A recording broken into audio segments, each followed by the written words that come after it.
Hello welcome back to my YouTube channel.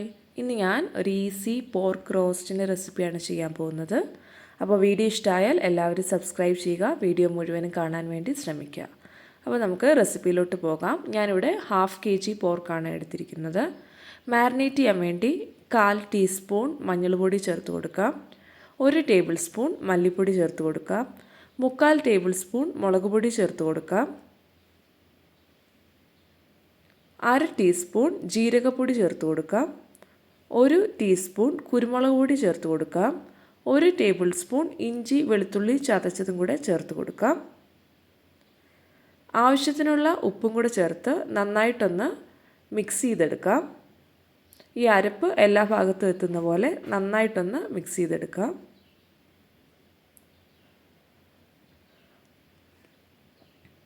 Marinate ചെയ്ത് അരമണിക്കൂറെങ്കിലും മാറ്റി വെക്കണം.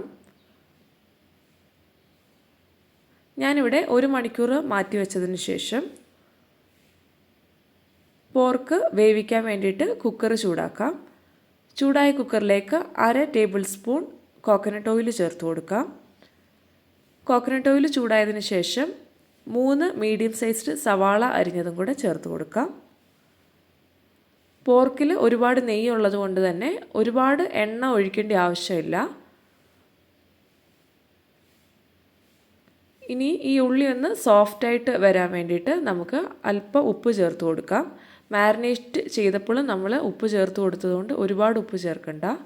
ഇനി താല്പര്യമുള്ളവർക്ക് ഇതിലേക്ക് നമുക്ക് ആ പോർക്കിൻ്റെ ഫാറ്റ് പീസസ് ചേർത്ത് കൊടുക്കാം. ഞാനിവിടെ ഒരു 4-5 ഫാറ്റ് പീസസ് ചേർത്ത് കൊടുക്കുന്നുണ്ട്.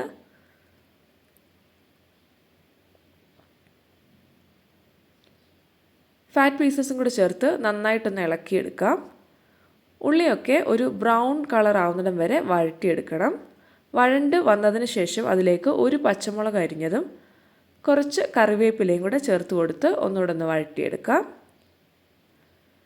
വഴണ്ട് വന്നതിന് ശേഷം നമുക്ക് മുൻപ് മാരിനേറ്റ് ചെയ്ത് വെച്ച പോർക്കിൻ്റെ പീസസ് ചേർത്ത് കൊടുക്കാം. ഇത് നന്നായിട്ടൊന്ന് ഇളക്കിയെടുക്കാം.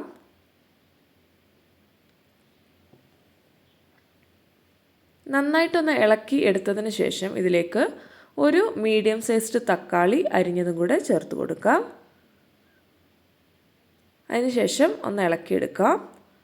ഇനി ഞാൻ ഇതിലേക്ക് ഒരു 1/4 കപ്പ് വെള്ളമാണ് ചേർത്ത് കൊടുക്കുന്നത്. വെള്ളം ചേർത്ത് കൊടുത്തില്ലെങ്കിലും കുഴപ്പമില്ല, എങ്കിലും ഞാനൊരു 1/4 കപ്പ് വെള്ളം ചേർത്ത് കൊടുത്തു. ഇനി കുക്കർ അടച്ച് ഹൈ ഫ്ലെയിമിൽ 1 വിസിലും ലോ ഫ്ലെയിമിൽ 8 മിനിറ്റും കൂടെ വെക്കാം. ഓരോ പോർക്കിൻ്റെ വേവ് അനുസരിച്ചാണ്, എന്നാലും ഒരു 8 തൊട്ട് 10 മിനിറ്റിനുള്ളിൽ തന്നെ നമുക്കിതെടുക്കാം.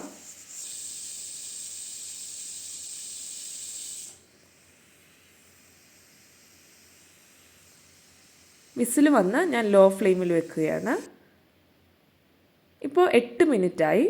നമുക്കിനി ഇത് ഓപ്പൺ ചെയ്ത് നോക്കാം.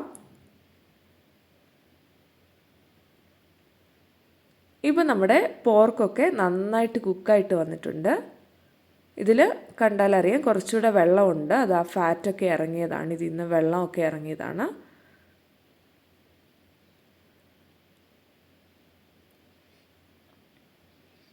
ഇപ്പോൾ നമുക്ക് കണ്ടാലറിയാം അല്പം തിക്കായിട്ട് തന്നെയാണ് ഇരിക്കുന്നത്. ഇനി നമുക്ക് അടുത്ത പ്രൊസീജിയർ എന്ന് പറയുന്നത് ഇതൊന്ന് വഴട്ടിയെടുക്കണം. അപ്പോൾ അതിന് വേണ്ടിയിട്ട് നമുക്കൊരു പാൻ ചൂടാക്കാൻ വേണ്ടി വെക്കാം. ചൂടായ പാനിലേക്ക് നമുക്കിത് ഒഴിച്ചു കൊടുക്കാം.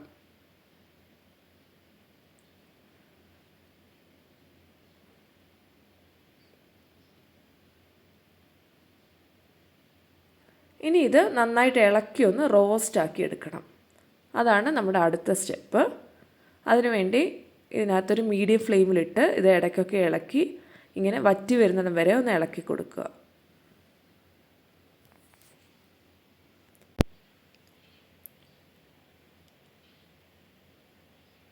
ഇപ്പോൾ നമുക്ക് കണ്ടാലറിയാം ഗ്രേവിയൊക്കെ അല്പം തിക്കാണ്. താല്പര്യമുള്ളവർക്ക് ഇങ്ങനെ വേണമെങ്കിലും എടുക്കാം. ഈ ഒരു ആവുമ്പോഴും ഫ്ലെയിം ഓഫ് ചെയ്ത് ഇത് സെർവ് ചെയ്യാവുന്നതാണ്. നമുക്ക് ഒരു അല്പം കൂടെ വറ്റിച്ചെടുക്കാം.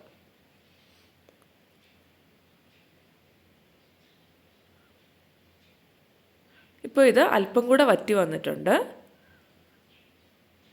ഇനി ഇതിലേക്ക് നമുക്കൊരു 1/2 ടീസ്പൂൺ ഗരം മസാലപ്പൊടി ചേർത്ത് കൊടുക്കാം. പെപ്പറിൻ്റെ ഫ്ലേവർ താല്പര്യമുള്ളവർക്ക് ഈ സമയത്ത് ഒരു ടീസ്പൂൺ പെപ്പർ പൊടിയും കൂടെ ചേർത്ത് കൊടുക്കാവുന്നതാണ് ഇതിലോട്ട്.